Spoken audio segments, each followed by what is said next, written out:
There are stories that touch the heart in ways we never expect. Stories that remind us what it means to love without condition, to remain faithful when the world moves on, and to find meaning in simple moments of connection. Today we explore one such story, the tale of Hachi, a dog whose loyalty became legend, whose devotion transcended the boundaries between human and animal, and whose memory continues to inspire people around the world. But before that, my name's Murphy, and I'd love to know where you're listening from and what time of day it is for you. If this brings you calm, don't forget to subscribe. There are so many more peaceful nights ahead. Our story begins not with grand gestures or dramatic moments, but with something much quieter and more intimate. It starts in a middle school classroom, where children fidget in their seats, and afternoon sunlight streams through tall windows.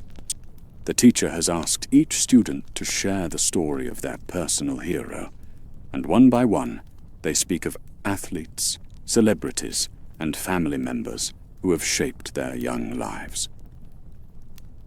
But when a boy named Ronnie rises from his desk, his story is different. His hero, he tells his classmates with quiet conviction, was a dog. Not just any dog, but a remarkable Akita named Hachi, who belonged to his grandfather. As Ronnie begins to speak, his voice carries the weight of a story that has been passed down through his family, a story of love and loss, of waiting and hope, of the extraordinary bond that can exist between a human and an animal. The classroom grows still as Ronnie begins to unfold the tale that would touch hearts and change lives, a story that began many years ago in a place far from their small American town. It was a quiet evening at the train station in Bedridge, a small New England town where everyone knew their neighbors and life moved at the gentle pace of changing seasons. The crowd had thinned as the last commuter trains of the day pulled away from the platform, leaving only a few people lingering near the tracks. The sun was just dipping below the horizon, casting a golden hue on the old station's red brick walls and tall arched windows, painting everything in the warm, nostalgic light that seems to exist only in small towns at the end of long days.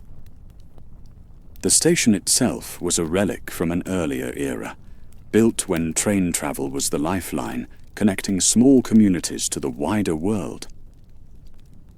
Its wooden benches bore the wear of countless passengers, and its floors echoed with the footsteps of generations of travelers. On this particular evening, as the autumn air carried the scent of fallen leaves and the promise of approaching winter, something extraordinary was about to unfold. Somewhere in the hustle of the day's final departures, during the loading and unloading of cargo and mail, a wooden crate had fallen unnoticed from a transport cart.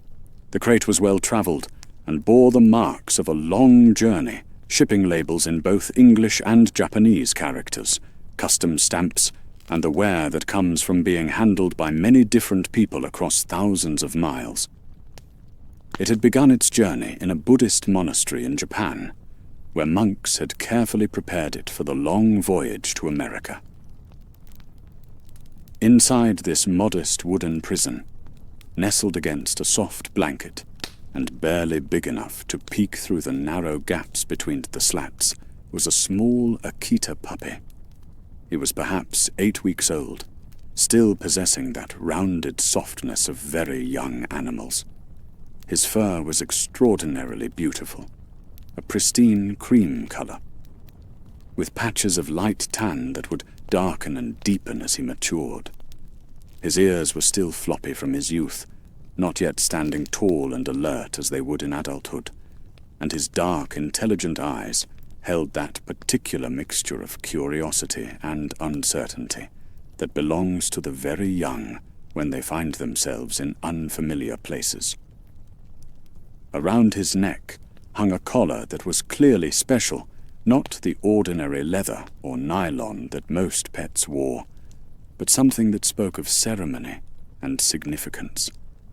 Attached to this collar was a tag bearing Japanese characters that most people in this small American town would not be able to read or understand. The characters formed a Japanese word, Hachi, though the puppy did not yet know this was his name, did not yet understand that he was far from home, and certainly could not comprehend that his life was about to change in ways that would ultimately touch thousands of hearts. The little puppy had been frightened during his long journey. The darkness of the crate, the strange sounds and movements of planes and trucks and trains, the absence of familiar scents and voices, all of it had been overwhelming for such a young creature. But now, as the crate had come to rest on the station platform, and the immediate chaos of arrival had passed, he began to stir with renewed curiosity. Finding that the crate door had come loose during its fall, the puppy managed to push it open with his small nose and tumble out onto the cold concrete of the platform. He stood for a moment, unsteady on legs that were still learning to carry him confidently, and looked around at this new world with wide, dark eyes. The platform stretched before him, vast and empty in the gathering dusk. The overhead lights were just beginning to flicker on, casting pools of yellow illumination across the concrete. He was completely alone, this small creature so far from everything he had ever known. No familiar voices called his name, no gentle hands reached down to comfort him. The few remaining passengers hurried past, focused on their own destinations and concerns, barely noticing the small, cream-colored figure who wandered slowly along the platform on unsteady paws. But someone was watching. Professor Parker Wilson was a man who noticed things. Perhaps it came from his years as a music teacher, training his ear to pick up subtle variations in tone and rhythm. Or perhaps it was simply his nature to be observant and caring about the world around him. He was in his 50s, with graying hair and kind eyes behind wire-rimmed glasses, the sort of man who still held doors for strangers and remembered the names of shop clerks and baristas. On this particular evening, Parker was returning from his daily commute to the college, where he taught music theory and composition. He carried his usual leather briefcase in one hand and a stack of sheet music under his other arm, his scarf loosely tied around his neck, in the casual way of academics, who are more concerned with comfort than fashion. His day had been full of scales and harmonies, of young students learning to find their voices through instruments and song, and he was looking forward to a quiet evening at home with his wife Kate. As he stepped off the train and began walking toward the station exit, something caught his attention. Movement in his peripheral vision, small and low to the ground. When he turned to look more closely, he saw the puppy wandering near the far end of the platform, moving with the uncertain gait of the very young and very lost. Parker's first instinct was to look around for the puppy's owner. Surely someone was missing this beautiful little dog. Surely someone would come hurrying back, calling and searching. But as the minutes passed and the platform continued to empty, it became increasingly clear that the puppy was alone. Completely, heartbreakingly alone. Setting down his briefcase, Parker approached slowly, not wanting to frighten the small creature. He had always been good with animals, possessing that quiet patience that seems to communicate safety to creatures who cannot understand words. He crouched down and extended his hand, palm up, allowing the puppy to catch his scent and decide whether to trust this stranger. The puppy stopped his wandering and looked at Parker with those dark, intelligent eyes. For a moment, neither moved. Then, with the cautious curiosity of youth, the puppy took a few small steps forward. He sniffed Parker's outstretched hand, and apparently finding nothing threatening there, allowed the gentle man to stroke his soft fur. "Where did you come from, little fellow?"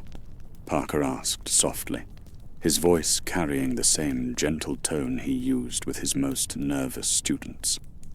The puppy looked up at him, tail giving a tentative wag, as if he understood that help had finally arrived. Parker examined the collar more closely, noting the Japanese characters on the tag. He couldn't read them, but he could see they were beautifully formed, suggesting this was not just any ordinary pet, but perhaps something more significant. The puppy's breed was unmistakable. This was an Akita, a dog bred in Japan and known for their loyalty and intelligence. But how had such a young Akita puppy come to be alone at a train station in small-town America? Rising to his feet, Parker looked around the platform once more, hoping against hope that someone would appear to claim the puppy. But the station was now nearly empty, and those few people who remained were clearly focused on their own journeys. The station manager's office was still lit, so Parker decided to make inquiries there. Carl, the station manager, was a practical man who had worked the rails for more than 20 years. He had seen all manner of lost luggage and forgotten items, but a lost puppy was a first for him. When Parker explained the situation and asked if anyone had reported a missing dog, Carl shook his head. No one had called, no one had come looking, and there was no record of any animal being shipped through their station that day. "Can he stay here tonight?" Parker asked, already knowing what the answer would be. "Just until someone comes looking for him?" Carl's expression was sympathetic, but firm. The station had policies about animals and insurance concerns, and a dozen other regulations that made it impossible for the puppy to remain there overnight. If Parker couldn't take the dog, Carl would have to call animal control, and they both knew that small-town animal shelters were not always the safest places for unclaimed pets. Parker looked down at the puppy, who had followed him to the office and was now sitting quietly at his feet, as if he somehow understood that his fate was being decided. The trust in those dark eyes was complete and heartbreaking. This small creature had already been abandoned once. How could Parker abandon him again? The decision, when it came, felt inevitable. Parker had never been the sort of man who could walk away from a creature in need, whether it was a struggling student or a lost animal. He gathered up his belongings, carefully lifted the puppy, and walked to his car, all the while trying to figure out how he would explain this to Kate. The walk home through the quiet streets of Bedridge gave Parker time to think, though the warm weight of the sleeping puppy in the passenger seat made concentration difficult. Kate was practical about most things, but she had never been particularly enthusiastic about pets. Their daughter Andy had begged for a dog throughout her childhood, but Kate had always found reasons why it wasn't the right time. Too much work, too much responsibility, too much disruption to their ordered life. The house was warm and inviting as Parker carried the puppy inside. Kate was upstairs, probably reading in bed as she did most evenings. Parker could hear the faint sound of pages turning, the comfortable domestic sounds of a long and happy marriage.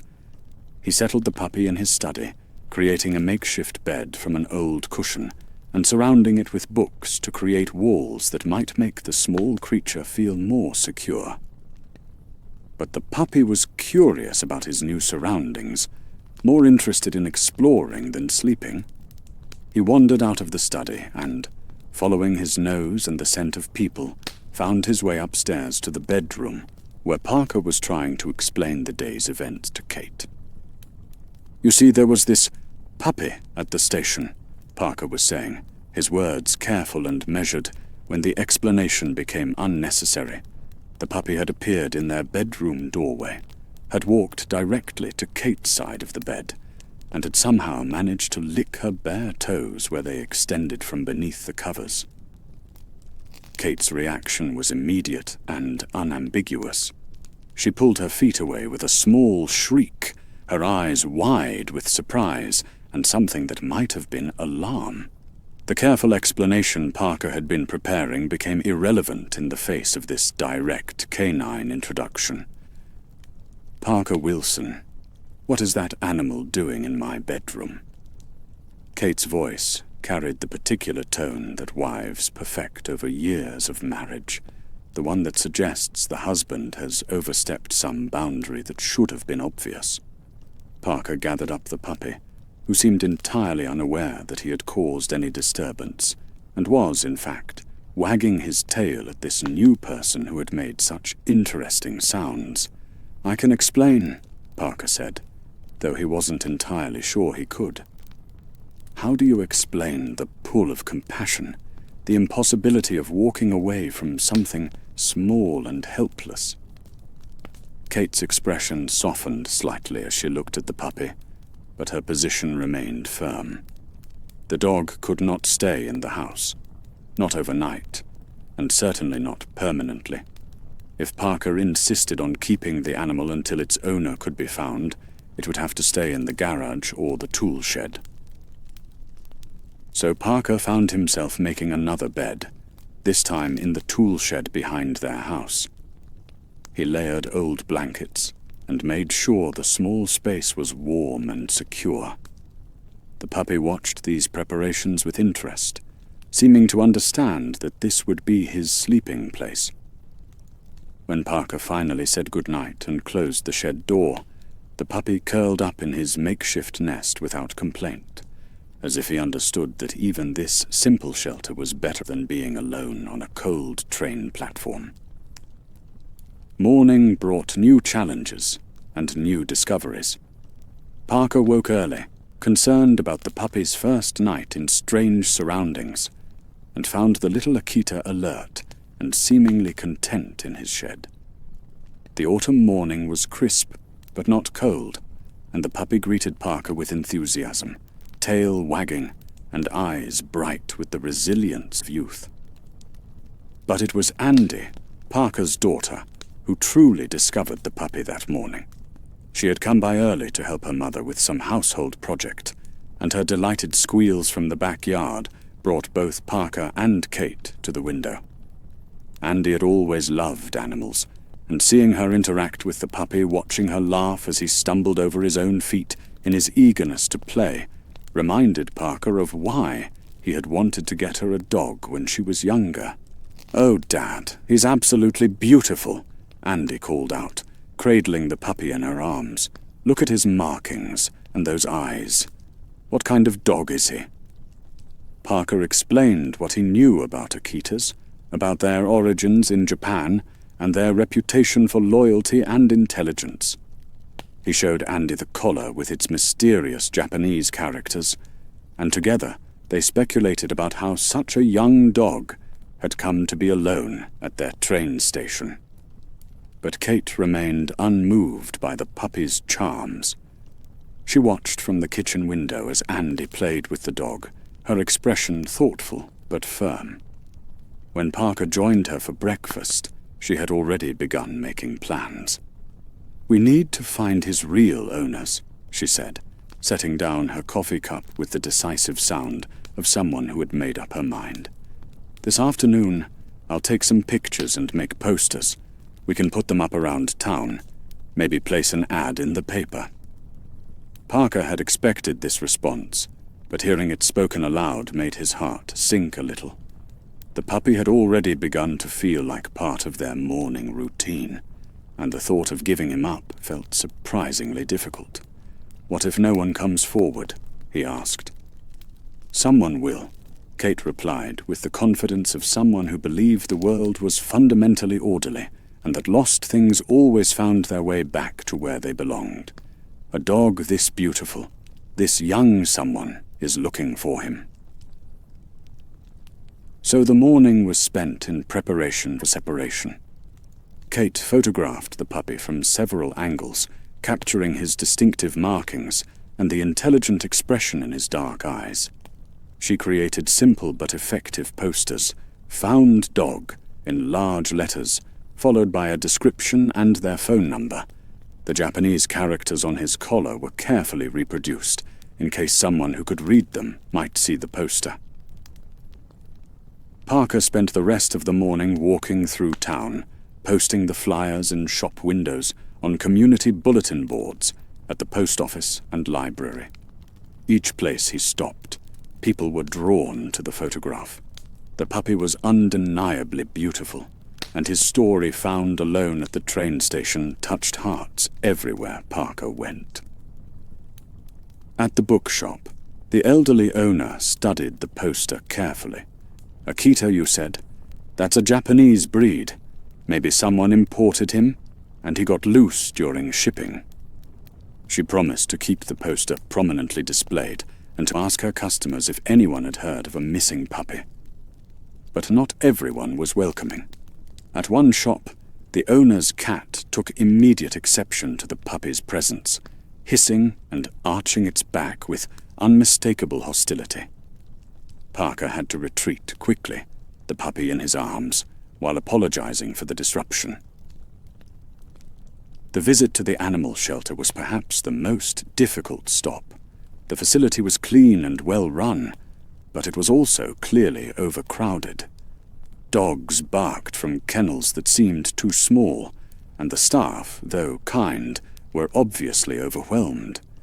The manager explained that they simply didn't have space for another animal, especially one as young as the puppy who would require special care and attention.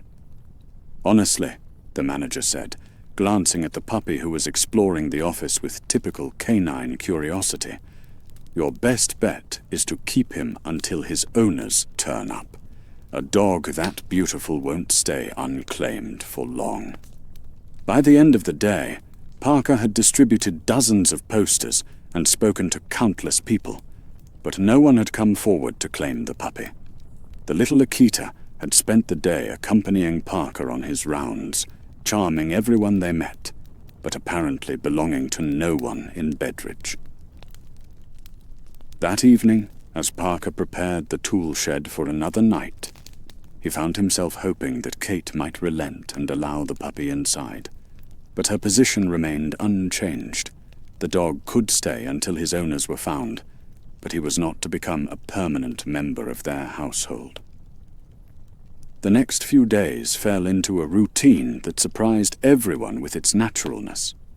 Each morning, Parker would check on the puppy, provide food and water, and spend a few minutes playing with him before leaving for work. The puppy seemed to understand the rhythm of Parker's schedule, becoming alert and excited when he heard the sounds of morning preparation from the house. It was Parker's colleague, Ken, who finally solved the mystery of the Japanese characters on the puppy's collar. Ken taught comparative literature at the college and had spent several years studying in Japan during his graduate work. When Parker showed him a photograph of the collar tag, Ken's face lit up with recognition. "Hachi," Ken said, pronouncing the name with careful attention to its proper Japanese inflection. "It means 8 in Japanese. It's actually a fairly common name for dogs in Japan." Finally, the puppy had a name, Hachi. It suited him somehow, this simple but dignified name that connected him to his origins, while allowing him to begin building a new identity in his American home. But it was Hachi's own initiative that truly began to change the dynamics of the Wilson household. On the 4th day after his arrival, Parker left for work as usual, saying goodbye to Hachi in the backyard, and assuming the dog would spend the day sleeping or playing until his return. Parker had no way of knowing that Hachi had been carefully observing his daily routine, noting the times and patterns of his departures and returns. That afternoon, when Parker's train pulled into Bedridge Station and he stepped onto the platform, he was astonished to see a familiar cream-colored figure sitting patiently near the station entrance. Hachi had somehow found his way from the Wilson house to the train station, had positioned himself where he could watch the arriving trains, and had waited. The hot dog vendor, a man named Jasjit, who had worked the station for 15 years, saw Parker's surprise and approached with a grin. "That your dog, Professor? He's been sitting there for about 3 hours, just watching every train that came in. Real patient little guy." Parker was amazed. Hachi had not only found his way to the station a walk of nearly a mile through unfamiliar streets, but had somehow known to wait at the right platform, at the right time. When Hachi saw Parker, his entire body vibrated with joy, tail wagging so enthusiastically that his whole back end moved with it. The walk home that evening was different from their previous interactions. There was something in Hachi's behavior that suggested he had made a decision, had chosen Parker as his person in some fundamental way. He walked close to Parker's side, occasionally looking up at him as if to confirm that this wonderful human was really his to keep. But Kate's response to learning about Hachi's expedition was mixed. On one hand, she was impressed by the dog's intelligence and initiative. On the other hand, the fact that Hachi had been wandering the streets alone made her worry about liability and safety. What if he had been hit by a car? What if he had gotten lost? "We need to build a better fence," she declared. "If he's going to stay here until his owners come forward, we can't have him roaming around town unsupervised." Parker agreed about the fence, but privately he was beginning to hope that no owners would come forward. There was something special about Hachi, something that went beyond his obvious intelligence and beauty. The way the dog looked at him, the way he had known to wait at the station, it suggested a connection that Parker had never experienced with an animal before. Over the following weeks, as autumn deepened into early winter, and still no one came forward to claim Hachi, the dog began to integrate himself more fully into the Wilson family's daily life. Kate, despite her initial resistance, found herself becoming fond of the well-behaved and remarkably intelligent animal. Hachi seemed to understand household rules without being taught, never chewing furniture or making messes, and always greeting Kate with respectful but friendly interest. The fence that Parker built in their backyard was sturdy and tall, designed to keep Hachi safely contained during the day. But Hachi's intelligence soon became apparent in ways that both impressed and frustrated his temporary family. Within a week of the fence's completion, Parker came home to find Hachi waiting for him at the train station once again. Investigation revealed that Hachi had dug a tunnel under the fence, working with the patient persistence that would later become legendary. The hole was perfectly sized for his body, hidden behind a bush where it wouldn't be immediately visible, and showed clear evidence of careful planning rather than impulsive digging. "He's determined to meet you at the station," Kate observed, watching Hachi through the kitchen window as he explored his backyard domain. "I've never seen anything like it." Parker filled in the tunnel and reinforced the fence, but part of him was secretly pleased by Hachi's dedication. There was something deeply moving about the dog's insistence on being part of Parker's daily routine, about his apparent understanding that the train station was where their relationship had begun, and where it somehow needed to continue. It was during this period that Parker began to truly understand what Ken had meant when he described Akitas as special dogs. Hachi's intelligence was evident not just in his problem-solving abilities, but in his emotional sensitivity. He seemed to read Parker's moods with uncanny accuracy, offering companionship when Parker was tired from a difficult day of teaching, maintaining a respectful distance when Parker needed to concentrate on grading papers or preparing lessons.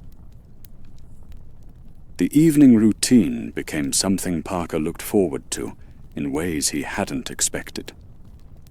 After dinner, he and Hachi would walk through the neighborhood, exploring the quiet streets of Bedridge as the seasons changed around them. Hachi was an excellent walking companion, neither pulling ahead impatiently nor lagging behind, but maintaining a steady pace that matched Parker's own preference for leisurely observation. During these walks, Parker found himself talking to Hachi in ways he had never talked to another animal. Not the baby talk that many people used with pets, but genuine conversation, sharing his thoughts about his students, about pieces of music he was working on, about the small observations and reflections that make up the internal life of a thoughtful person.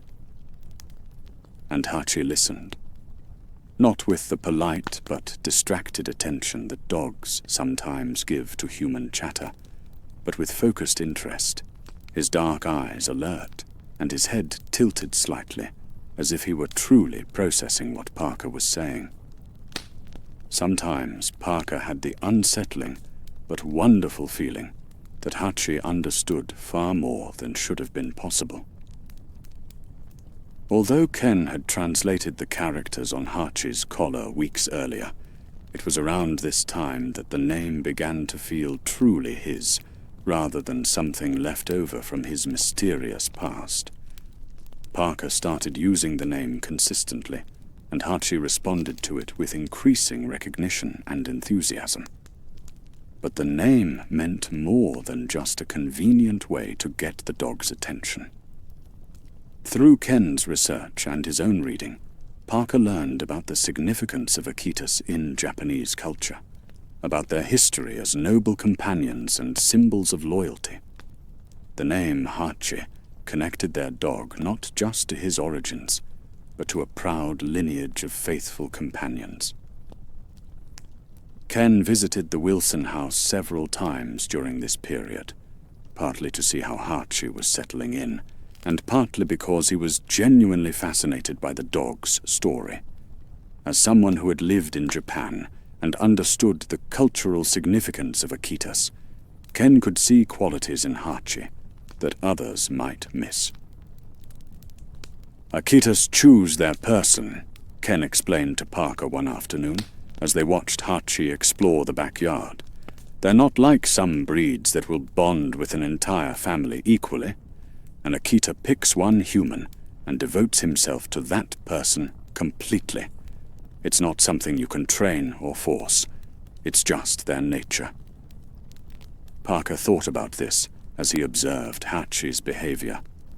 The dog was friendly with Kate and genuinely loved Andy during her visits, but there was no denying that his primary focus was always on Parker. When Parker was home, Hachi's attention rarely strayed from him. When Parker left, Hachi would position himself where he could watch for his return. It was both touching and slightly overwhelming to be the object of such focused devotion. Parker had never considered himself particularly special or worthy of the kind of unwavering loyalty that Hachi seemed determined to offer. But there was something humbling and wonderful about being chosen by this dignified, intelligent creature who could have belonged to anyone, but had somehow decided that Parker Wilson, middle-aged music teacher, was worthy of his complete trust and love. The phone calls about the found dog posters had dwindled to nothing.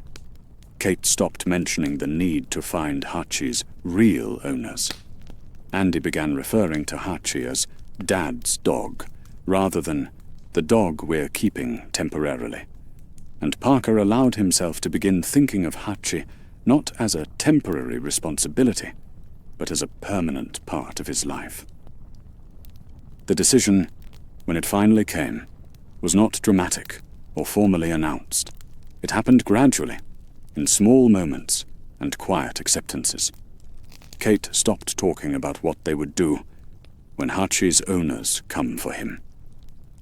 Parker bought a proper dog bed instead of using old blankets. Andy brought dog toys when she visited. good quality items rather than temporary amusements. And Hachi, with wisdom that seemed to be an integral part of his nature, settled into his new life with quiet satisfaction, as if he had always known that this was where he belonged, and had simply been waiting for his humans to realize it too. The transformation happened so gradually that none of them could pinpoint exactly when Hachi stopped being a temporary guest and became a permanent member of the Wilson family. Perhaps it was the morning Kate found herself automatically setting aside a portion of her breakfast for him, or the evening Parker realized he had been unconsciously planning his weekend around activities that would include the dog. Maybe it was the day Andy brought her new boyfriend, Michael, to meet her parents, and introduced Hachi as naturally as she would have introduced a sibling. By winter, Hachi had his own corner of the living room, where his bed sat near the fireplace, positioned so he could see both the front door and Parker's favorite chair. He had food and water bowls in the kitchen, a collection of toys that Andy continued to add to, and a red winter coat that Kate had purchased during a moment of practical concern about how his short coat would handle New England's harsh weather. But more than these material additions, Hachi had found his place in the family's emotional landscape.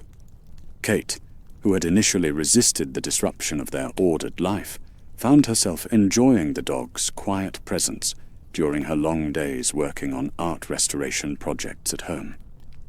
Hachi would lie beside her easel, occasionally lifting his head to watch her work, but never demanding attention or interrupting her concentration. Parker's colleagues at the college began to know Hachi's story, and several of them made excuses to visit the Wilson house just to meet the remarkable dog who had found his way to the train station. Ken, in particular, became a regular visitor, fascinated by Hachi's development and behavior. He brought books about Akitas and Japanese dog culture, helping Parker understand the rich heritage of the breed and the special characteristics that made Hachi such an exceptional companion. Kate found herself looking forward to Hachi's companionship during her solitary work hours. He had a calming presence that made the house feel less empty when Parker was at the college. Sometimes she would talk to him while she worked, explaining the challenges of restoring a particular piece or sharing her thoughts about color and composition. Hachi would listen with that focused attention that made him such an exceptional companion, his presence both companionable and undemanding. As winter gave way to spring, Hachi's devotion to Parker had settled into patterns that were both touching and remarkably consistent. Every morning, as Parker prepared for his commute to the college, Hachi would position himself near the front door, watching the familiar routine of gathering papers, checking his briefcase, and collecting his coat and scarf. Initially, Parker had tried to leave Hachi at home during his workdays, concerned about the dog wandering the neighborhood unsupervised. But Hachi's determination to be part of Parker's daily journey proved stronger than any barrier Parker could devise. The reinforced fence held for exactly 3 days before Hachi found a new way to escape this time by learning to unlatch the gate with his nose and paws, a feat of problem-solving that left Parker both exasperated and secretly impressed.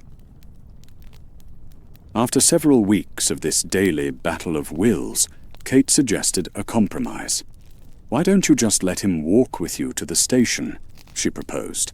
"He's going to end up there anyway, and at least this way you'll know he's safe." So began a new morning ritual that would define the next several years of both their lives. Each weekday morning, Parker and Hachi would walk together through the quiet streets of Bedridge, past the familiar landmarks that marked their route. The corner grocery where Mrs. Chen always waved from behind counter, the park where early joggers followed their own daily routines, the row of Victorian houses that had stood since the town's founding. Hachi approached these morning walks with a seriousness that Parker found both amusing and touching, This was not recreational exercise for the dog.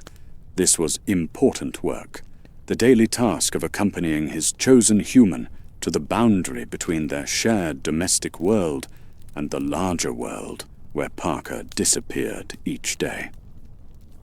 At the train station, they developed their own farewell routine. Hachi would sit in a specific spot near the station entrance, a position that gave him a clear view of the platform where Parker would board his train. Parker would give him a final pat, a gentle word of goodbye, and sometimes a small treat from his pocket. Then Hachi would settle into his waiting position, alert and patient, watching as Parker joined the other commuters and disappeared into the train car. The station staff had grown accustomed to Hachi's presence. Carl, the station manager, had initially been concerned about having an unattended dog on the premises, but Hachi's impeccable behavior and the obvious affection he generated among passengers had gradually worn down any official objections. Jajit, the hot dog vendor, had become particularly fond of Hachi, often sharing bits of his lunch with the patient dog and engaging him in the kind of one-sided conversations that dog lovers understand perfectly. "You're a good boy, waiting for your professor," Jasjit would say, scratching behind Hachi's ears. "Very loyal dog, very smart. Your professor is lucky to have such a friend." And Hachi would accept these attentions graciously, but his focus never wavered from his primary purpose. His eyes would follow every train that entered the station, his body language shifting slightly when he heard the familiar sound of the afternoon express that would bring Parker home. The walk home became as ritualized as the morning journey, but with a different energy entirely. Where the morning walk was purposeful and focused, the evening return was relaxed and companionable. Parker would tell Hachi about his day, about difficult students or successful rehearsals, about administrative meetings or inspiring musical discoveries.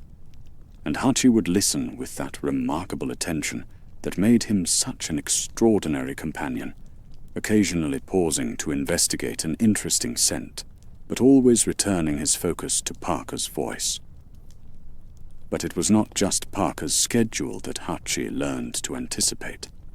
He seemed to understand the rhythm of the entire household, becoming alert and expectant when Kate's car pulled into the driveway, greeting Andy with special enthusiasm during her weekend visits, and even learning to recognize the sound of Michael's motorcycle when he began dating Andy more seriously. By the time spring had fully arrived in Bedridge, Hachi's presence at the train station had become as much a part of the daily landscape as the schedule board or the row of benches along the platform. Regular commuters began to structure their own routines around his presence, using his arrival as a signal that the evening trains would soon begin running. The station staff had not only accepted Hachi, but had begun to take a proprietary interest in his welfare. Carl kept a bowl of fresh water in his office, specifically for the dog, and during hot summer days, he would make sure Hachi had access to shade and cool water. Jajit had appointed himself as Hachi's unofficial caretaker, bringing special treats and even a small blanket for the dog to lie on during his long waits. "This dog has more sense than most people I know," Carl would tell visitors, pointing to where Hachi sat in his usual spot. "Rain or shine, he's here every day. Never causes trouble, never bothers anyone. Just waits for his professor, like he's got the most important job in the world." And in many ways, Hachi seemed to view his daily vigil as exactly that, the most important job in the world. His patience was extraordinary, lasting for hours without fidgeting or wandering. He would lie down when the wait grew long, but always in a position that allowed him to see the tracks clearly. His ears would perk up at the sound of each approaching train, his body tensing slightly with anticipation until he could determine whether this was the train that would bring Parker home. The seasons changed around Hachi's daily routine, but his commitment never wavered. During the brief, intense heat of New England summers, he would seek shade, but never abandon his post. When autumn rains turned the platform slick and cold, he would huddle against the building, but remain watchful. Winter brought snow and freezing temperatures, and Kate insisted on the red coat that became Hachi's signature winter garment. But even in the worst weather, his dedication remained absolute. As Hachi matured from puppyhood into a magnificent adult Akita, Parker began to think about more formal training. While Hachi was exceptionally well-behaved and seemed to understand household rules intuitively, Parker thought it might be enjoyable for both of them to work on some basic commands and perhaps some recreational activities they could share. But it was the command, fetch, that proved most revealing of Hachi's independent character. Parker had purchased a variety of balls and toys, thinking that playing fetch would be good exercise and an enjoyable way for them to interact. He would throw a ball across their backyard, call fetch, and wait for Hachi to retrieve it. Hachi's response was always the same. He would watch the ball's trajectory with interest, would sometimes even walk over to where it had landed and sniff it, but would then return to Parker without the ball, as if to say, "I saw where you threw that. If you wanted it back, why did you throw it away in the first place?" Parker tried different approaches, different balls, different locations, even different words for the command. But Hachi's position remained consistent. Fetching was not a logical activity from his perspective. He was perfectly willing to chase and pounce on toys during interactive play, but the concept of retrieving thrown objects and returning them to the thrower struck him as pointless. Ken found this highly amusing when Parker described his training challenges. "Akitas are not golden retrievers," he explained with a laugh. "They don't live to please their humans in the same way. An Akita will do what you ask if it makes sense to him, but he's not going to do something just because you want him to. It's not stubbornness, exactly. It's more like dignity." Parker began to understand that Hachi's approach to training reflected the same intelligence and independence that made him such an exceptional companion in other ways. Rather than trying to force Hachi into behaviors that didn't suit his character, Parker began to focus on activities that aligned with Hachi's natural inclinations and interests. The fetch situation became something of a running joke in the Wilson household. Parker would occasionally attempt it, more out of habit than any real expectation of success, and Hachi would respond with his characteristic, patient tolerance, as if humoring a beloved but slightly eccentric family member. But there were times when Hachi would surprise everyone by engaging with toys in ways that seemed to follow his own internal logic, rather than conventional canine behavior.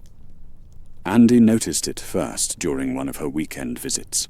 She had brought a new ball for Hachi, a bright red rubber sphere that bounced unpredictably when thrown. Instead of the usual polite indifference, Hachi showed genuine interest in this particular toy. But rather than waiting for someone to throw it, he picked it up himself and carried it to Parker, dropping it at his feet with a purposeful expression. When Parker threw the ball, Hachi watched its erratic bouncing with focused attention, but instead of chasing it, he seemed to be studying its movement patterns. After several throws, something clicked for Hachi. He began to anticipate where the ball would bounce, positioning himself not where it first landed, but where its unpredictable bouncing would eventually take it. It was less like fetching, and more like a complex geometry problem that Hachi was solving in real time. "He's not fetching," Andy observed, watching Hachi intercept the ball after a series of calculated bounces. "He's predicting." This became Hachi's preferred version of the game. He would bring the ball to Parker, but only when he felt like engaging in this particular mental challenge. Parker would throw it, and Hachi would demonstrate his understanding of physics and trajectory by positioning himself precisely where the ball would end up after its chaotic journey across the yard. It was yet another example of Hachi's unique approach to life, taking conventional activities and adapting them to suit his own interests and capabilities. Ken, when he witnessed one of these sessions, was delighted by what he saw as quintessentially Akita behavior. "He's not performing for you," Ken explained to Parker. "He's sharing an activity that he finds intellectually stimulating. It's the difference between a dog who fetches because you want him to, and a dog who engages in a complex game because he finds it interesting."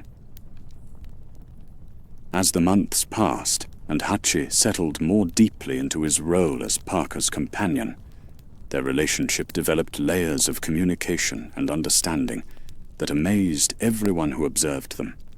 Parker found himself able to interpret Hachi's moods and intentions with remarkable accuracy, while Hachi seemed to anticipate Parker's needs and schedule with almost supernatural precision.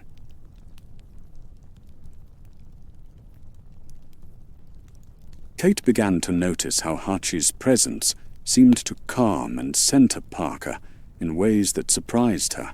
Her husband had always been a thoughtful, gentle man, but there was something about his relationship with Hachi that brought out qualities she had not seen before. Parker became more patient, more observant of small details, more willing to spend time simply being present in the moment, rather than always thinking ahead to the next task or responsibility. Their evening routine expanded beyond simple walks to include what Parker privately thought of as conversation time. After dinner, Parker and Hachi would sit together on the back porch or in the living room, and Parker would share his thoughts about his day, about his students, about pieces of music he was working on, or books he was reading. Hachi would listen with that remarkable attention that made him such an extraordinary companion, occasionally shifting position or offering a gentle paw when Parker seemed particularly troubled or excited about something. Parker began to understand what Ken had meant about Akitas choosing their person completely. Hachi's devotion was not the indiscriminate friendliness that some dogs showed to everyone they met, but something deeper and more selective. He was polite and gentle with Kate, playful and affectionate with Andy, tolerant of strangers and visitors. But with Parker, he was something more, a true companion in the deepest sense of the word. The college students began to notice the change in Professor Wilson as well. His teaching became more relaxed and intuitive, as if his relationship with Hachi had taught him something about patience and understanding that carried over into his work with young musicians. He seemed more willing to work with students' individual learning styles rather than insisting on rigid adherence to traditional methods. Kate had not only accepted Hachi's permanent place in their family, but had become genuinely fond of him in ways that surprised her. During Parker's longer days at the college, she found herself looking forward to Hachi's quiet companionship while she worked on her art restoration projects. He had a calming presence that made the house feel less empty, and his obvious intelligence made him an interesting companion even during solitary hours. As they settled into their third year together, Parker sometimes marveled at the chain of circumstances that had brought Hachi into his life. A fallen crate, a moment of compassion, a decision to take responsibility for a small, lost creature. Parker could not have known, as he settled into this peaceful pattern of daily life with his remarkable companion, that their time together was about to be tested in ways that would reveal the true depth of Hachi's devotion and transform a local story of loyalty into a legend that would touch hearts around the world. The morning started like any other morning in the Wilson household, with the familiar sounds and rhythms that had marked their days for the past several years. But something was different about this particular morning, though Parker could not have identified exactly what. There was a subtle quality in the air, a feeling of change that he attributed to the shifting seasons and dismissed as he gathered his papers and prepared for another day of teaching young musicians about the complexities of harmony and composition. Hachi, however, seemed to sense something that Parker missed. When Parker came downstairs for his morning coffee, Hachi was not in his usual position by the back door, alert and ready for their daily walk to the station. Instead, he remained in his bed near the fireplace, watching Parker with an expression that seemed somehow different from his normal morning anticipation. "Come on, boy," Parker called gently, checking his watch. "Time for our walk." But Hachi did not immediately respond.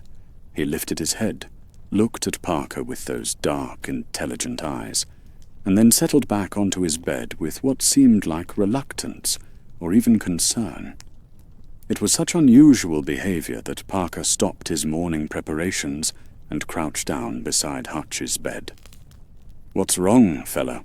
Parker asked, stroking the soft fur behind Hachi's ears. "Not feeling well this morning?" Hachi's response was to nuzzle Parker's hand affectionately, but he still made no move to get up and join the morning routine.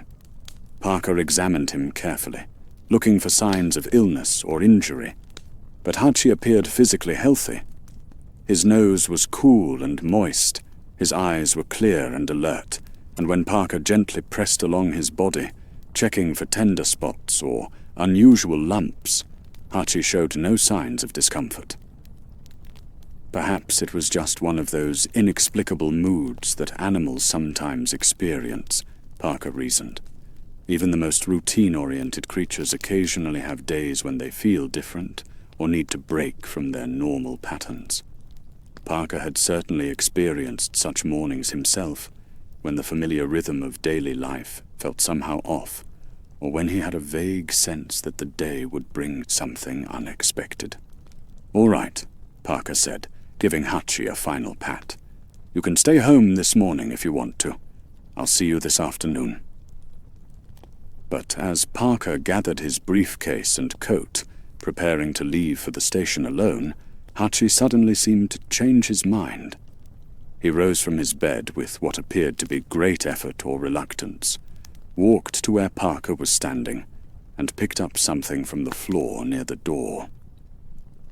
It was a tennis ball, one of the toys that had been part of their household for months, but which Hachi had never shown particular interest in. Now, he held it gently in his mouth and looked at Parker with an expression that was impossible to misinterpret. He wanted to come along after all, and he wanted to bring the ball with him. Parker was surprised but pleased by this change of heart. "Decided to join me after all, did you? And you want to bring your ball?" Hachi's tail wagged slightly, but his overall demeanor remained more subdued than usual. Still, he clearly intended to accompany Parker to the station, and Parker was happy to have his companion's company on what he had briefly imagined might be a solitary morning walk. They set out together through the familiar streets of Bedridge, but Parker noticed that Hachi's behavior continued to be different from their normal routine. Usually, Hachi walked with confident purpose, alert to their surroundings, but focused primarily on the destination ahead. This morning, he seemed more attentive to Parker himself, looking up at him more frequently, staying closer to his side, and carrying the tennis ball with careful attention. Hachi's behavior became more unusual as they approached the train station. Instead of assuming his normal position near the station entrance where he would settle in for his daily wait, Hachi stayed close to Parker, the tennis ball still held carefully in his mouth. When they reached the platform, Hachi did something he had never done before, in all their mornings together. He dropped the ball at Parker's feet and looked up at him with an expression that seemed almost pleading. The message was unmistakable. Hachi wanted Parker to throw the ball. This was the same dog who had politely but consistently refused to play fetch for more than 2 years, who had always treated thrown balls with dignified indifference, who had developed his own complex variation of the game that had nothing to do with retrieving objects for his human satisfaction. Parker was so surprised that he almost missed the significance of the moment, but something in Hachi's expression, something urgent and almost desperate, made him understand that this was important in ways he couldn't comprehend. "You want to play fetch now?" Parker asked, picking up the ball. "After all this time, you finally want to play fetch." Hachi's tail wagged more enthusiastically than it had all morning, and he took a few steps back, positioning himself as if he were indeed ready to chase and retrieve the ball. Parker, though puzzled by this sudden change in his companion's behavior, was also delighted. He had long ago given up hope that Hachi would ever engage in this most traditional of dog games. Parker threw the ball across the platform, not far, but with enough force to give it a good bounce. To his amazement and joy, Hachi ran after it, picked it up, and brought it directly back to him, dropping it at his feet exactly as dogs in training manuals are supposed to do, but as Hachi had never done before. "Good boy," Parker exclaimed, his voice filled with genuine excitement and pride. "That was perfect, absolutely perfect." He threw the ball again, and again Hachi retrieved it flawlessly. Carl, the station manager, noticed the unusual activity and came over to watch, grinning at the sight of the dignified Akita finally engaging in ordinary dog behavior. "Well, I'll be damned," Carl said, laughing as Hachi brought the ball back to Parker once more. "After all this time, he's finally figured out how to fetch. Never thought I'd see the day." But even as Parker celebrated this unexpected development, part of him remained puzzled by the timing. Why today? Why now, after years of polite refusal? Was this simply a case of Hachi finally deciding that the game held some appeal? Or was there something else behind his sudden interest in retrieving thrown objects? The whistle of the approaching train interrupted these thoughts, reminding Parker that his workday was about to begin. He gave Hachi a final pat and prepared to board the train with the other commuters. But Hachi's behavior became even more unusual. Instead of settling into his normal waiting position, he pressed close to Parker's side, looking up at him with an expression that seemed almost concerned. "I have to go to work now, boy," Parker said gently, trying to reassure his companion. "You know the routine. I'll see you this afternoon when I come back." But Hachi seemed reluctant to let Parker leave. He continued to stay close, occasionally whimpering softly, behavior that was completely out of character for the normally composed dog. Parker crouched down and gave him a thorough embrace, something he didn't usually do during their morning farewells. "Everything's going to be fine," Parker murmured into Hachi's fur. "I'll be back on the 5:15, just like always. You wait here for me, and we'll walk home together." Finally, with obvious reluctance, Hachi allowed Parker to board the train. As the car pulled away from the station, Parker looked back through the window and saw Hachi in his familiar waiting position. But there was something different about his posture, something that suggested worry or concern, rather than the patient confidence that had always characterized his vigils. Parker settled into his seat for the familiar commute to the college, his mind returning to the morning's unusual events. The tennis ball game had been such a delightful surprise that it overshadowed the other subtle signs that something had been different about this particular morning. He found himself looking forward to the afternoon's return trip, hoping that perhaps Hachi's sudden interest in fetching might continue and become a new element in their daily routine. But his thoughts kept returning to the morning's unexpected game of fetch with Hachi. The more he considered it, the more remarkable it seemed. After years of polite but firm refusal to engage in this most basic of dog games, Hachi had not only participated, but had done so with perfect technique and obvious enthusiasm. It suggested a level of intelligence and deliberate choice that Parker found both impressive and slightly mysterious. Perhaps, Parker mused, Hachi had always understood how to fetch, but had simply been waiting for the right moment to demonstrate this knowledge. Or perhaps something about this particular morning had motivated him to try something new, to offer Parker a gift of cooperation and shared play that he had been withholding until now. The morning passed quickly, filled with the familiar rhythms of academic life. Parker taught his classes with the enthusiasm that had made him a popular instructor, answered student questions about upcoming assignments, and met with a few individuals who needed extra help with particularly challenging concepts. It was the kind of day that reminded him why he had chosen teaching as his profession, the satisfaction of sharing something he loved with others who were eager to learn. But as the day progressed, Parker began to feel unusually tired. At first, he attributed this to the excitement of the morning's unexpected game with Hachi, or perhaps to the change in seasons that often affected his energy levels. But as he prepared for his afternoon orchestra rehearsal, the fatigue seemed to deepen, accompanied by a slight feeling of discomfort that he couldn't precisely identify. He considered cancelling the rehearsal and going home early, but the students had been working hard on their Bach piece, and Parker didn't want to disappoint them. Besides, he reasoned, the act of making music had always been restorative for him. Perhaps conducting the orchestra would help him feel more like himself.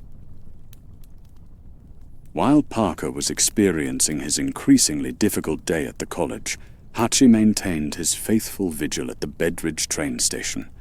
But his waiting that day was different from the patient, confident expectation that had characterized his daily routine for more than 2 years. From the moment Parker's morning train had pulled away from the station, Hachi had seemed restless and concerned. He had taken his usual position near the station entrance, but instead of settling into the calm watchfulness that normally marked his hours of waiting, he remained alert and somewhat agitated throughout the day. Carl, the station manager, noticed the change in Hachi's behavior during his periodic checks on the dog, who had become such a beloved fixture at the station. Usually Hachi would acknowledge Carl's presence with a polite tail wag, but would remain focused on his primary task of watching for trains. Today, however, Hachi seemed to seek out human contact more actively, approaching Carl and other familiar faces as if looking for reassurance or information. "You seem a bit out of sorts today, boy," Carl observed during one of these interactions, scratching behind Hachi's ears in the way the dog usually enjoyed. "Everything all right?" But Hachi's response was to return immediately to his watching position, his attention fixed on the tracks with unusual intensity. It was as if he understood that something was different about this day, that his usual routine of patient waiting might not be enough. Jasjit, the hot dog vendor who had grown fond of Hachi over the months, also noticed the dog's unusual behavior. During the lunch hour, when commuters and travelers would often stop for a quick meal, Hachi approached the cart more frequently than usual, not seeking food, but seeming to search for comfort or distraction from whatever was troubling him. "You're acting strange today, my friend," Jasjit said gently, offering Hachi a small piece of hot dog that the dog accepted but didn't eat with his usual enthusiasm.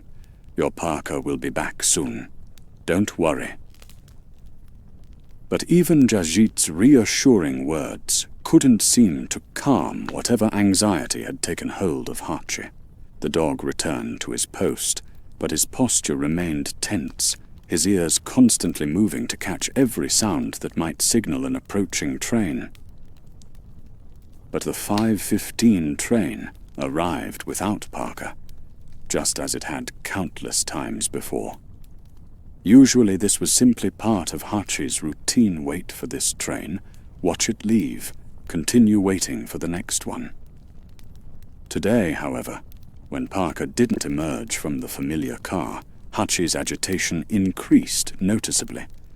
The dog began to pace along the platform, something he had never done before. His usual spot near the station entrance seemed to no longer satisfy him. He walked the length of the platform, stopped, looked down the tracks in the direction from which Parker's train would come, then retraced his steps. His movements were purposeful, but anxious, as if he were trying to solve a puzzle that remained just beyond his understanding. At the college, Parker's afternoon orchestra rehearsal had begun with his characteristic enthusiasm and attention to detail. The students had been working on Bach's Brandenburg Concerto No. 3, a piece that required precise coordination between the various sections of the ensemble. Parker had been particularly pleased with their progress over the past few weeks, and today's rehearsal was meant to refine the subtle dynamics that would transform their technically competent performance into something truly musical. The rehearsal room was filled with the warm, golden light of late afternoon, streaming through tall windows. Students sat with their instruments ready, sheet music arranged on their stands, waiting for Parker's direction. He had been explaining the historical context of the piece, the way Bach had written it during a particularly productive period of his career, when composers were beginning to explore new possibilities for instrumental combinations. It was during the final movement that Parker suddenly stopped conducting altogether. He had been leading them through a particularly complex passage when his baton simply lowered to his side. For a moment, the orchestra continued playing, thinking perhaps he wanted them to work through the section independently. But when they looked up and saw Parker swaying slightly, his face pale and his breathing shallow, the music gradually faded to silence. "Professor Wilson," asked Sarah, the concert master, rising from her chair, "are you all right?" Parker tried to answer, tried to reassure his students that he was fine, that they could continue the rehearsal. But the words wouldn't come. Instead, he felt a crushing weight in his chest, a sensation unlike anything he had ever experienced. The rehearsal room, which had been so familiar and comfortable just moments before, suddenly seemed very far away. He reached for the podium to steady himself, but his hand missed its mark. The last thing Parker Wilson heard was the sound of concerned voices calling his name, and the last thing he saw was the afternoon sunlight streaming through the windows of the room where he had spent so many happy hours sharing his love of music with young people who were eager to learn. By evening, Hachi's behavior at the train station had become increasingly distressed. The 7:30 train had come and gone without Parker, then the 8:45, then the final train of the evening at 10:15. With each arrival and departure, Hachi's anxiety had grown more pronounced, his pacing more urgent, his attention more frantically focused on each set of doors that opened to release passengers. Carl had remained at the station well past his usual departure time, concerned about Hachi's obvious distress. He had never seen the dog behave this way, and something about Hachi's agitation was deeply unsettling.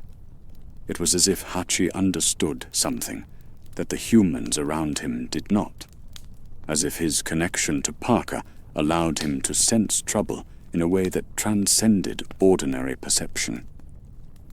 "Come on, boy," Carl said gently, as the last train of the evening pulled away from the station. "Maybe Professor Wilson had to work late tonight. Maybe he caught a ride home with someone else. You should head home, too." But Hachi showed no inclination to leave his post. Instead, he positioned himself directly in front of the station entrance and lay down, his head resting on his paws, but his eyes remaining fixed on the tracks. It was a position that clearly communicated his intention to wait, regardless of how long that might take. Carl tried several more times to encourage Hachi to go home, but the dog remained unmoved. Finally, with considerable reluctance, Carl locked up the station and departed, leaving Hachi alone on the platform under the dim glow of the station lights. At the Wilson house, Kate had been expecting Parker home by 8 o'clock, as was his custom after evening rehearsals. When 9 o'clock came and went without his arrival, she began to feel the first stirrings of concern. Parker was remarkably punctual, and it was unlike him not to call if he was going to be late. By 9:30, Kate's concern had deepened into genuine worry.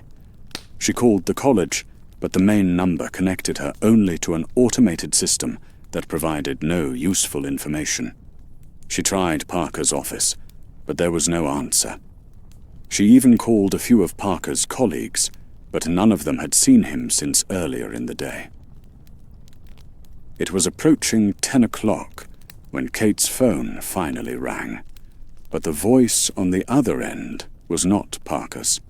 Instead, it was Dr. Martinez, the head of the music department, and his tone immediately told Kate that something was terribly wrong. The conversation was brief, but devastating. Parker had collapsed during his afternoon orchestra rehearsal. He had been taken to the hospital, but despite the efforts of the emergency medical team, he had not survived. The cause appeared to be a massive heart attack, sudden and fatal, giving him no opportunity to call for help or say goodbye to those he loved. Kate's world changed in that instant, transformed from the comfortable routine of a long and happy marriage into something unrecognizable and frightening. But even in the first shock of grief, her thoughts turned to Hachi, still waiting faithfully at the train station for a train that would never bring Parker home. Michael arrived at the train station near midnight, having volunteered to retrieve Hachi after Kate had explained the situation through her tears. The drive from the Wilson house had been somber and difficult, filled with the weight of having to somehow communicate to a dog that his beloved companion would never return. He found Hachi exactly where Carl had left him, lying in front of the station entrance with his head on his paws, still watching the tracks with patient attention. When Michael approached, Hachi lifted his head and wagged his tail slightly, a gesture that seemed to ask whether Michael had brought news of Parker's whereabouts. "Come on, Hachi," Michael said gently, clipping a leash to the dog's collar. "Time to go home." But Hachi resisted, planting his feet firmly and looking back towards the tracks. He had never needed a leash for his walks with Parker, and the unfamiliar constraint seemed to add to his confusion about why this night was different from all the others.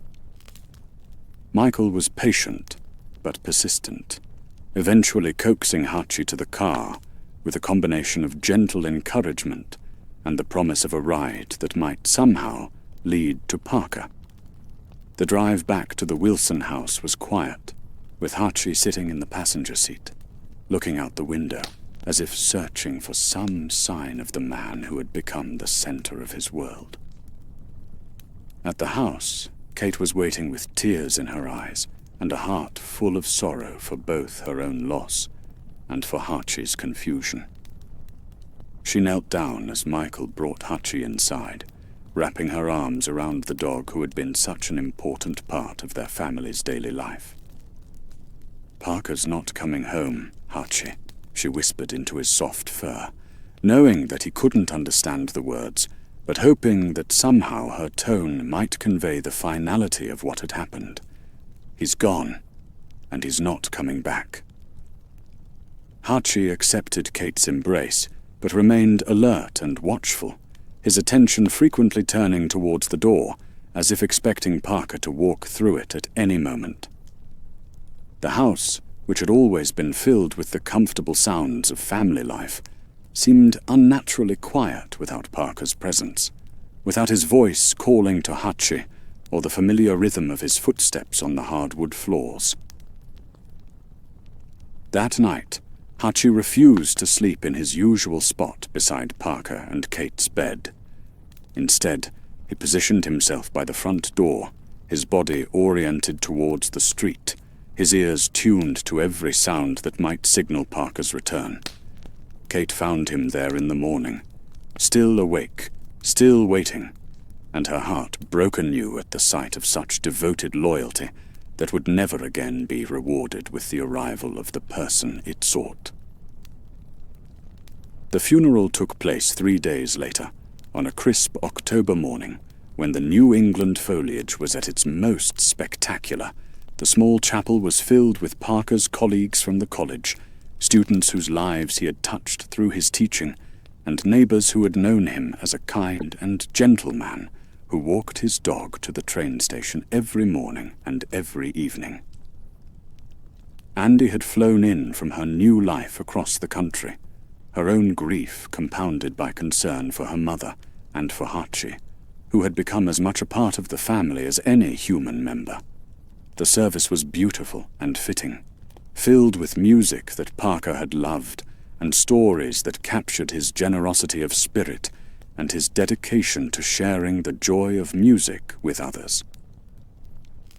But Hachi was not present for the ceremony that honored Parker's life and mourned his passing. Instead, he had somehow escaped from the house that morning and made his way back to the train station, where he had resumed his vigil with a persistence that seemed to suggest he understood something that the humans around him did not. When Andy and Kate returned from the funeral, they found Carl waiting for them in the driveway, his expression a mixture of sympathy and bewilderment. "I'm sorry to bother you on such a difficult day," he said, "but Hachi is back at the station. He's been there since early this morning, and I can't convince him to leave. I thought you should know." And so began what would become a legendary display of loyalty and devotion, a daily routine that would continue for years to come, as Hachi maintained his faith that patience and persistence would eventually be rewarded with Parker's return. In the weeks following Parker's funeral, the Wilson family struggled to establish a new routine that would accommodate both their grief and their responsibility to Hachi. Kate had initially hoped that the dog would gradually accept Parker's absence and learn to find comfort in the remaining members of his human family. But Hachi's behavior made it clear that his understanding of the situation was fundamentally different from theirs. Every morning, regardless of weather or any attempts to restrain him, Hachi would make his way to the Bedridge train station. He had learned to escape from the house through various means, slipping out when doors were opened, digging under sections of fence that hadn't been properly secured, or simply waiting patiently by the gate until someone's attention was distracted long enough for him to make his exit. Once at the station, Hachi would take up his familiar position near the entrance and begin his daily vigil. His routine was identical to what it had been when Parker was alive, with one crucial difference. Now his waiting would never be rewarded with the arrival of the person he sought. Carl had given up trying to persuade Hachi to leave the station. The dog's presence had become a part of the daily landscape, as predictable as the arrival and departure of trains, as constant as the changing of the seasons. Regular commuters had grown accustomed to seeing him there, and many had begun to bring small offerings of food or water, gestures of kindness toward a creature whose devotion had touched their hearts. "He's here every day," Carl explained to curious newcomers who asked about the dog who seemed to belong to the station itself. "Rain or shine, summer or winter. Been doing it for months now. Used to wait for his owner, a professor at the college. But the professor died, and somehow nobody's been able to explain that to Hachi. The explanation always drew expressions of sympathy and admiration from people who were struck by the purity of Hachi's loyalty. In a world where relationships often seemed temporary and conditional, there was something profoundly moving about a creature whose devotion remained unchanged by circumstances, whose faith in the return of his beloved companion never wavered despite the passing of time. Kate visited Hachi at the station several times during those first weeks, hoping to coax him home, or at least to provide some comfort during his long hours of waiting. But these visits seemed to cause him more distress than comfort, as if her presence reminded him of the family life he had abandoned in favor of this more important duty. "I don't understand it," Kate confided to Andy during one of their phone conversations. "He loved being part of our family. He was always so affectionate with me, especially after Parker and I got past those first difficulties about keeping him. But now it's as if nothing matters to him except waiting at that station." Andy, who had returned to her own life but remained deeply concerned about both her mother and Hachi, struggled to find words of comfort or explanation. "Maybe it's his way of grieving," she suggested. "Maybe he needs to do this until he's ready to accept that Dad isn't coming back." But as weeks turned into months, it became clear that Hachi's waiting was not a temporary phase of grief, but a permanent commitment, a life choice that he had made with the kind of absolute certainty that humans rarely achieve in their own decision-making. As autumn deepened into winter, Hachi's daily presence at the Bedridge train station began to attract attention beyond the immediate circle of regular commuters and station employees. His story passed along through casual conversations and chance encounters, spread throughout the small community with the kind of organic growth that marks truly compelling narratives. The local newspaper, the Bedridge Chronicle, first mentioned Hachi in a brief human interest piece about unusual local characters.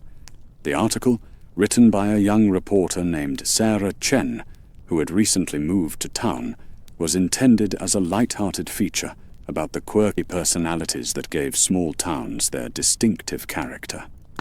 But as Sarah researched Hachi's story, interviewing Carl and several regular commuters, she realized she had discovered something far more profound than a simple curiosity. "This isn't just about a dog who doesn't understand that his owner is gone," Sarah wrote in her article. "This is about a kind of loyalty that most of us can barely imagine, a devotion so complete that it continues unchanged even when the object of that devotion can never return. In our age of disposable relationships and conditional commitments, Hachi represents something we've almost forgotten how to recognize." The article appeared on a Thursday morning in early December, accompanied by a photograph that Sarah had taken of Hachi during one of her visits to the station. In the picture, Hachi sat in his usual position near the entrance, his thick winter coat providing protection against the cold, his eyes fixed on the tracks with an expression of patient expectation that seemed to capture the essence of his character. The response to the article was immediate and overwhelming. The Chronicle's phone rang constantly, with calls from readers who wanted to know more about Hachi, who offered to help with his care, or who simply wanted to express their admiration for his unwavering faithfulness.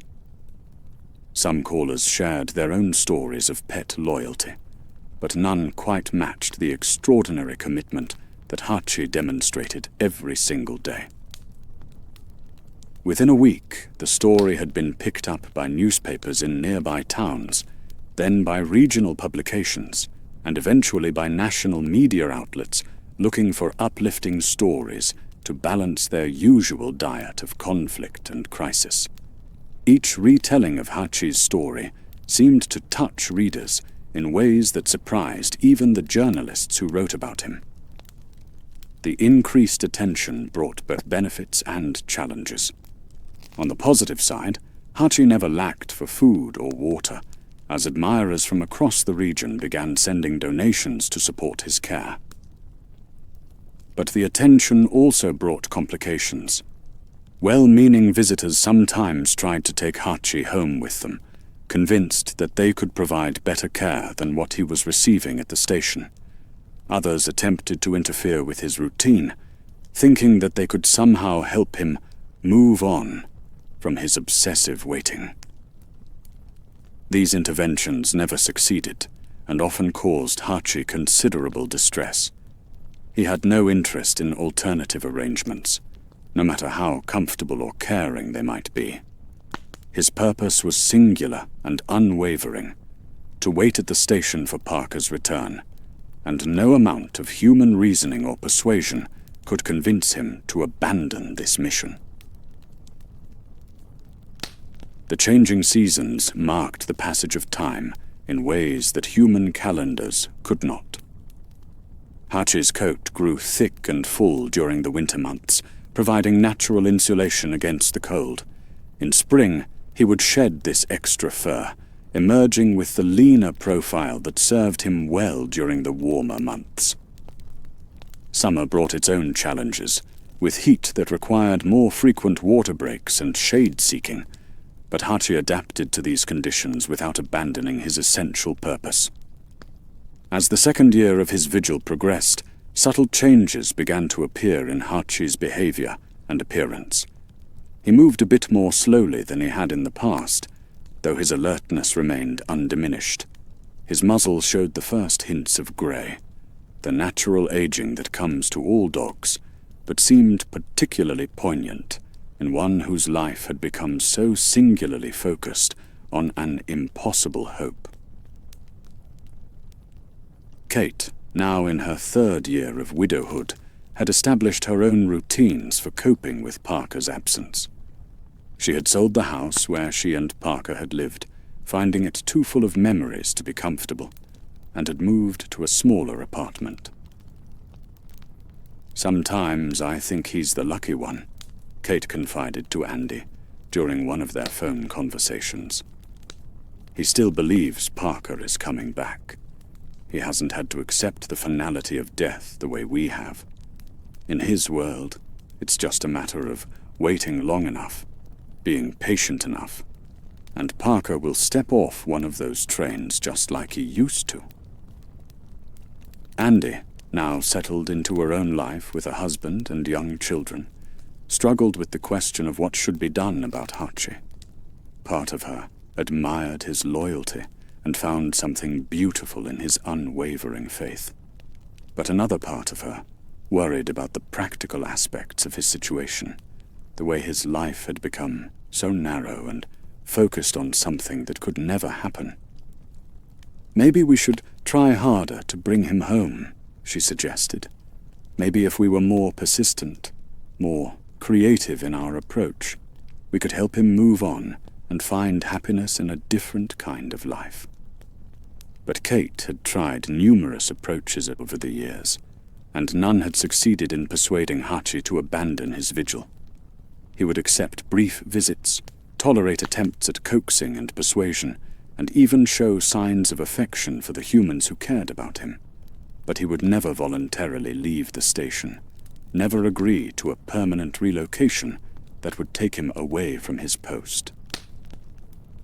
Jajit, the hot dog vendor who had been one of Hachi's earliest supporters, found himself serving as an unofficial coordinator for the various people who wanted to help. His cart, positioned near Hachi's usual waiting spot, became an informal information center where visitors could learn about the dog's needs and current condition. People come from very far away, Jasjit explained to a documentary filmmaker who was creating a feature about Hachi. They bring food, they bring blankets, they bring toys that Hachi doesn't play with, but that make them feel like they're doing something useful.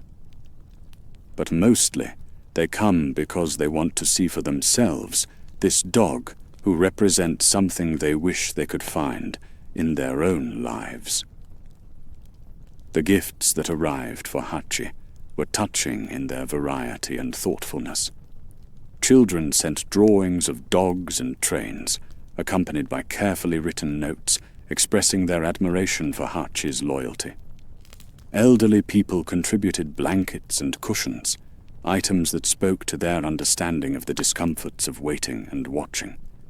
Dog lovers from across the country sent premium food and treats, toys and grooming supplies, everything that might contribute to Hachi's physical comfort and well-being. By this time, Hachi was visibly an elderly dog. His muzzle had turned completely grey, and his movements, while still purposeful and alert, carried the deliberate pace of advanced age. He slept more than he had in his younger years, though his position remained oriented towards the tracks, and his hearing, while not as sharp as it once was, still detected the sound of approaching trains with remarkable accuracy.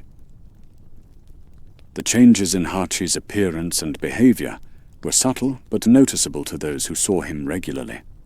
Carl, now in his 15th year as station manager and Hachi's unofficial guardian, had become expert at reading the small signs that indicated how the dog was feeling on any given day. He has good days and not so good days, Carl explained to a group of veterinary students who had come to study Hachi as an example of canine psychology and behavior. On good days, he's alert and engaged, interested in the people around him, responsive to the trains. On not-so-good days, he's quieter, sleeps more, seems to be conserving his energy for the essential business of watching and waiting. Despite these signs of aging, Hachi's fundamental routine remained unchanged.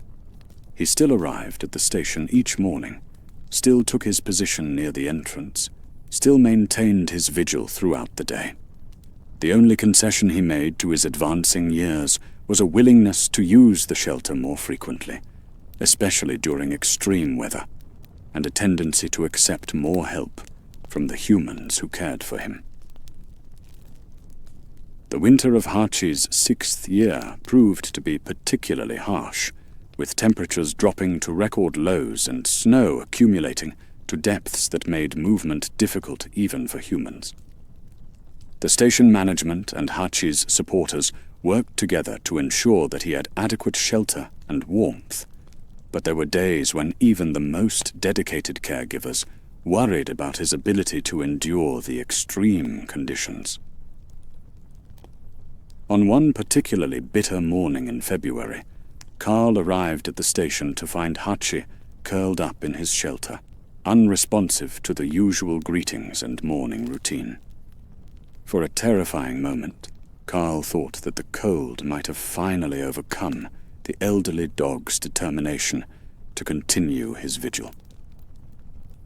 But as Carl approached more closely, he could see that Hachi was breathing normally, simply sleeping more deeply than usual.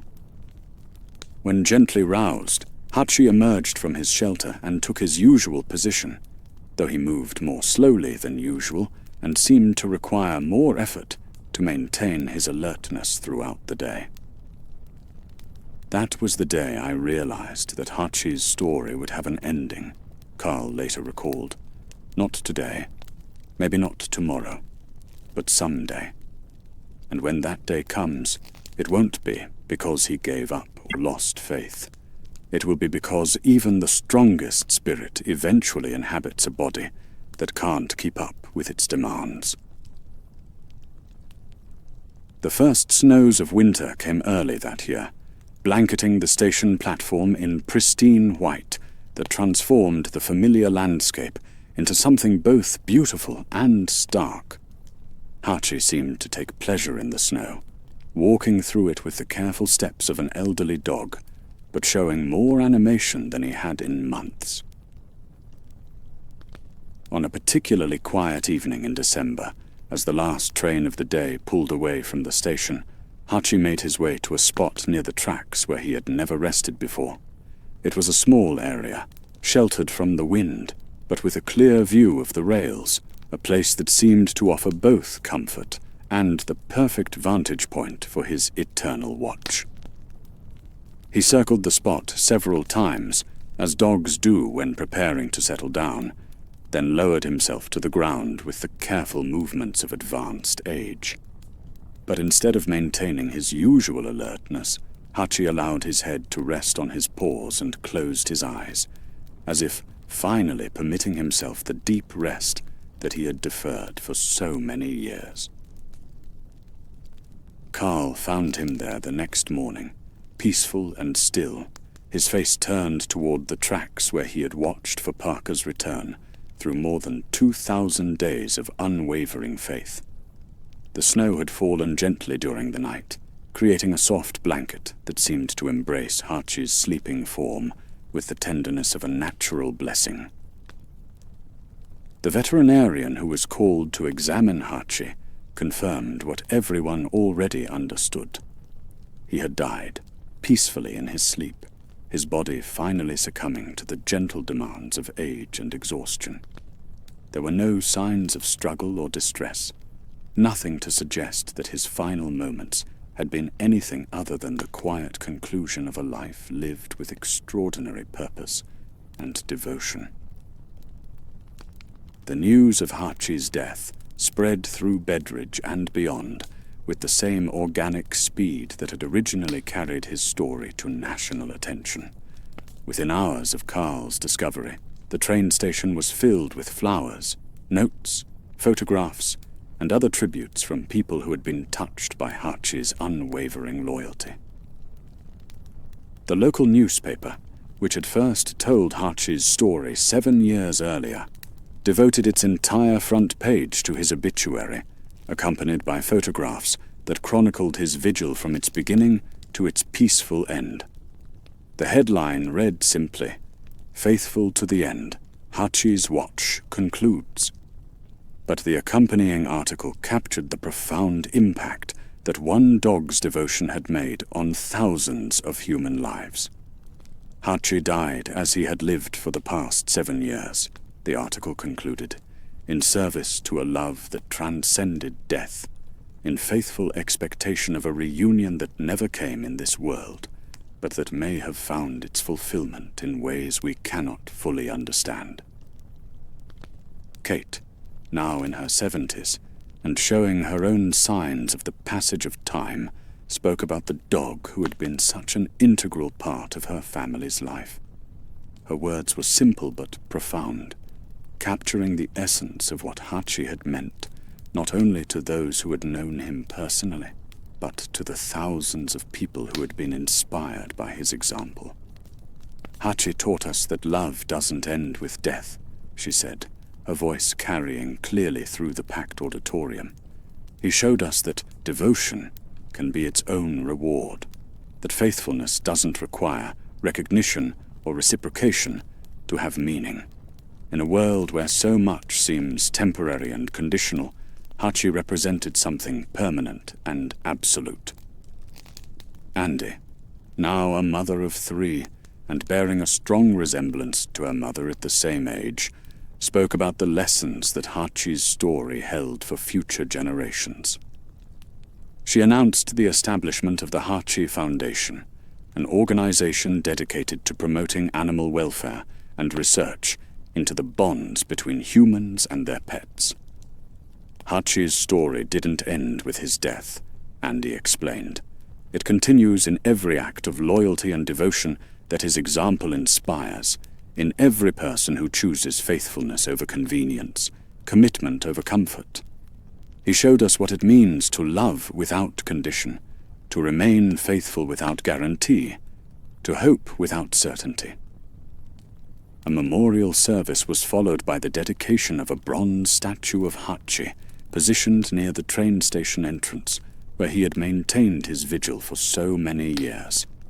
The statue captured him in his characteristic pose, alert, dignified, watching the tracks with patient expectation. The inscription read simply, "Hachi, faithful friend, his love knew no season." But perhaps the most fitting tribute to Hachi came from the people who had been part of his extended community during his years at the station. Carl, now nearing retirement, established a small garden near Hachi's statue, planted with flowers that would bloom throughout the year, ensuring that there would always be beauty and life in the place where Hachi had demonstrated such remarkable devotion. Jasjit, the hot dog vendor who had fed Hachi and coordinated much of his care, established a tradition of leaving fresh flowers at the statue every morning, a ritual that continued the daily attention that Hachi had received throughout his vigil. Other members of the community joined this tradition, ensuring that Hachi's memory would be honored with the same consistency and devotion that he had shown in life. The story of Hachi's loyalty spread far beyond Bedridge, inspiring books, documentaries, and countless retellings that carried his example to audiences around the world. His story became a touchstone for discussions about loyalty, devotion, and the nature of love that transcends death. Schools used his example to teach children about faithfulness and commitment, while adults found in his story a reminder of values that seemed increasingly rare in modern life. But perhaps most importantly, Hachi's story continued to inspire individual acts of loyalty and devotion in the lives of ordinary people who were moved by his example. Pet owners found themselves more committed to their animals, understanding more deeply the bonds that could form between species. Family members worked harder to maintain their relationships, inspired by Hachi's demonstration that love could endure any hardship. Friends and partners found in Hachi's story a model for the kind of faithful companionship that could weather any storm. Years later, as Ronnie, Parker's grandson, stood before his classmates telling Hachi's story, he carried forward not just the facts of what had happened, but the deeper meaning of what Hachi had represented. In his young voice, the tale of the faithful dog took on new life, ready to inspire another generation with its timeless message about the power of love to transcend death, the importance of loyalty in a world of change, and the profound beauty of a heart that remains faithful to the end. The trains continued to run through Bedridge, carrying passengers to their destinations with the same reliability that had marked their schedule during Hachi's years of waiting. But now they passed a bronze statue that stood as permanent testimony to the truth that some kinds of love are stronger than death, some forms of devotion more enduring than time, and some friendships so profound that they become legends that inspire the world.